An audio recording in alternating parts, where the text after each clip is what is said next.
You can't possibly be a great photographer unless you shoot in manual. How many times have you heard that? What if I told you there's a trick every pro uses to take their photos from this to this, straight out of the camera? No pro wants to spend hours editing their photos. And you don't have to go through the struggle of learning how to adjust all those settings to get the perfect shot in manual. There's a simple trick to let your camera do a lot of the work for you. Don't get me wrong, learning to use your camera in manual mode is an essential technique and it really will benefit your photography. But I'm going to share a secret with you. When I'm out working for a client or shooting just for fun, I want the quickest and easiest method that gives the best and most consistent results. And that's not manual. What makes your photographs great is if you can concentrate on your creativity. Let me show you how it's done. In this video, I'm going to do some street photography in Blackpool, and I'm going to show you how I set myself up for success. And I'll even give you a bonus tip of some killer settings that are great for street photography. Often the thing I'm most interested in is getting my aperture right. I don't really care if I'm taking a 125th or a 250th. I'm not interested in the shutter speed, but for most of the time, we're taking a creative decision about what's going to be in our foreground, middle ground, and background. Do we need a composition that includes some of that background to tell a story, say a little bit about the environment we're in? Or perhaps we want to totally blur that out because we want to isolate our subject by making the rest of the photo out of focus. But the problem with trying to do this in manual is if the light changes, you've got to change your settings, and you've got to do that quickly to ensure you don't miss your shot. I'm going to take some photos here. As you can see, this is Blackpool Tower right behind me. Lots of people milling about, so lots of great opportunities. So you can see it's late afternoon, the sun is starting to drop a little bit. There's some cloud around, so as it goes behind any clouds, the light is going to change, and also as I move around, the light is going to change. It's also going to do things like reflect off these tiles, and in between buildings I'm going to get some interesting shadows and contrasts. Beauty of setting your camera in aperture priority mode is the camera is going to take that decision about shutter speed for you. So provided there's enough light to have a speed on your shutter that's fast enough to freeze any action, then there shouldn't be any problem with using aperture priority. In fact, it will consistently expose the image better because it's metering all the time, whereas you've just metered as you set your manual settings. I'm going to show you both, and we'll see which comes out best. I'm in totally manual now. Let's get my exposures and stuff set up here. That's looking probably all right. I'm just waiting for the subject to move into my frame. That's the correct exposure set, but it was actually quite a struggle to get it just right. Now I can see the light is changing, and I suspect my exposure is going to go out now. So let's try the same thing in auto. You can see I nailed it first time. There are times when I'm going to take a completely different creative decision that I want to make a very dynamic photo. I want some action in it, and I want to show the movement. In which case, I'm going to think carefully about setting my shutter speed. Doing that in manual, I'm going to have to experiment again to try and get the right of blur. Whereas I could just set it in shutter priority, and I might have to play a little bit with the shutter speed, but I don't have to think about the aperture and anything else. In fact, the aperture doesn't matter because what I want to do with this photo is pan. So everything in the background is going to be blurred anyway. So it doesn't really matter what aperture I choose because the movement is going to blur that background. Thing that is going to be sharp is the thing I'm focusing on in the foreground. Let me show you what I mean. So I found some people cycling. I'm just going to track them. I've set my camera f16, ISO down to 50, and I'm at 1/25th of a second. See if I can catch these cyclists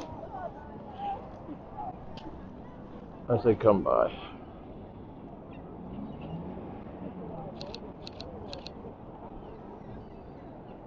Let me now try that in shutter priority, and I simply set my thing to a 25th. Let's just wait a minute for the cyclist to come.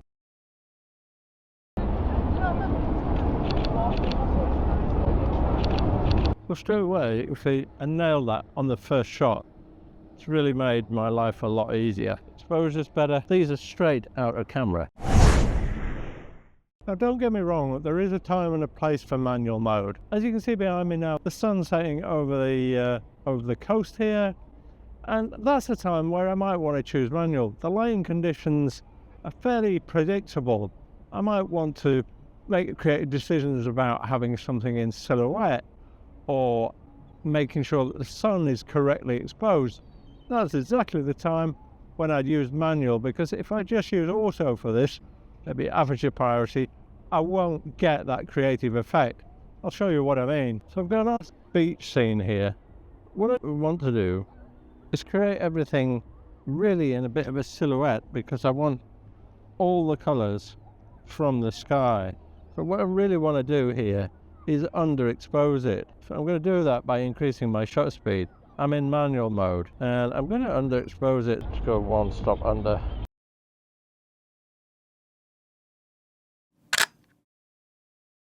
See, now I've got nice colour in the sky and very much a silhouette image. Go to aperture priority, and without any exposure compensation, I'll probably get just a perfectly exposed shot. And it's brought out a lot of detail that I didn't want. So that's why people like landscape photographers will love to shoot in manual, because they can really take control of how the image is going to look. Learning to use your camera in manual mode is a key skill that will transform your photography. That's why I created my personal mentoring program. This isn't just another course. It's personalised mentorship where I'm going to be working with you one-to-one to guide you step by step to becoming a great photographer. You'll understand light and composition and how to use them to create well-exposed, beautiful photographs. I'll introduce you to advanced techniques like long exposure, intentional camera movement, black and white fine art, and I'll show you how to edit and process your images so you develop your own unique style. If you want to learn more about becoming a better photographer, then sign up for a free discovery call. There's a link in the first line of the description.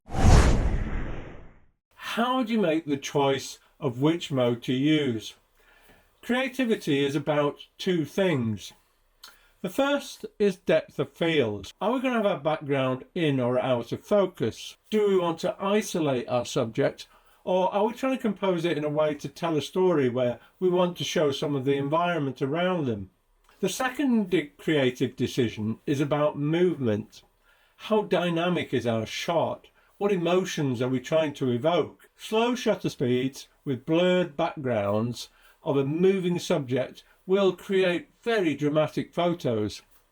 Alternatively, if you use a fast speed with action frozen in time, you can also create a lot of drama. So the mode you choose is really just a creative decision. The choice will determine which auto mode you use, aperture or shutter priority, or even manual. What you're doing is choosing a mode to suit the creative decision you made and the kind of look you want for your photograph. Having your camera in auto mode can cause some problems. Excessive noise, for example, blurring a subject that is moving because your shutter speed is a bit too slow and that's the one the camera selected. Now, what I do when I'm doing my street photography is to set boundaries to those auto functions. I put ISO into auto, but you can get the benefits of that without the downsides by setting some maximum and minimum limits. Now let me show you how to do that. So I'm going to show you this on a Sony camera. You'll have the same options somewhere on your own camera. You'll have to figure out where it is in the menu system. The first thing we need to do is set our ISO to auto. So go into the ISO menu, select auto. Now, the next thing you need to do is set the range of that auto ISO. So you do that by going into the exposure and color menu, and then you select ISO range limit. And the one you really probably want to change is this maximum. And I usually set it at 3200. That way I don't really get that much noise. You can go a little bit higher if you need to. That's okay. Now below that, you'll see there's another option for ISO Auto Min SS, which means the minimum shutter speed. So go into that menu, and now you can choose, it gives you some standard options. If you scroll down in the left-hand menu, you can choose the shutter speed. And I find with image stabilization on the lenses I'm using, I can get away with a 15th of a second. So I can set that. Now I've got some killer settings for my street photography. I know that my shutter speed is never going to go below a 15th, so if I'm hand holding something, I'll always be able to capture it. You could set that higher if you know you're always going to be shooting moving subjects, for example, to make sure that you don't drop too low and get blurred images because your shutter speed's too low. And it's as simple as that. There's some killer settings to help you take better street photos. And if you enjoyed this video and you're into street photography, I've got a great video for you to watch next. Take a look at this video. It's about Alexei Titarenko.